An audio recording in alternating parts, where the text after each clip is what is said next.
sinabi mo sa akin noon na nawalan ka ng respeto. Totoo ba? Hindi ka lang marunong rumespeto?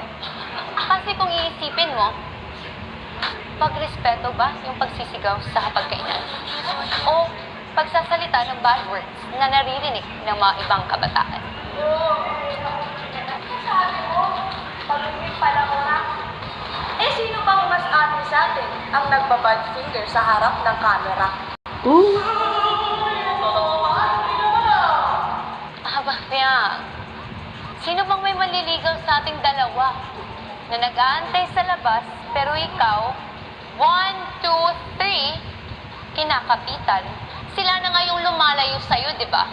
Pero bakit mo pinipilit yung sarili mo? Oops! You disrespect him. Na you will never gain my respect. Di ko nga alam ba't kita tinatawag na ate. Hindi nga kita kaano-ano at hindi ka naman karespeto.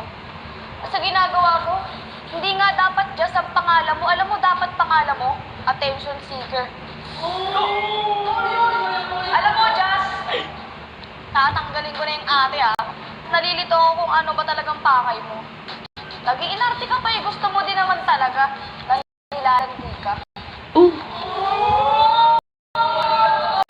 Para kang linta na pakalat-kalat.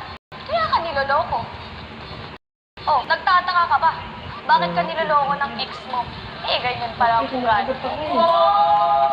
Sobrang alam mo yung attention seeker at saka pagiging bastos kasi gawain mo yan eh. It takes one, no one. Niloloko ako. Eh, hindi ko naman yung kasalanan eh.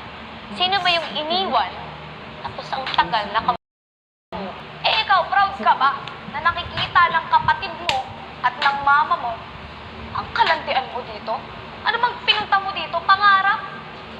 O syota?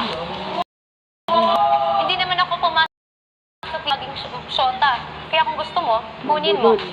Hindi ko nang chinayin si JF. Kasalanan ko siya yung mismong lumalapit sa akin.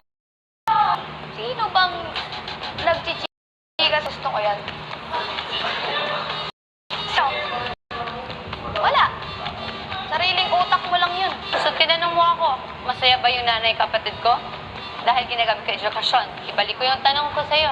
Masaya ba yung nanay mo sa mga pinagagawa mo dito? Oo, masaya. O di congrats sa'yo. Sinong nauna? Sure ka bang optimistic ate ka na yan? Thanks, Mayor. O kaya ate?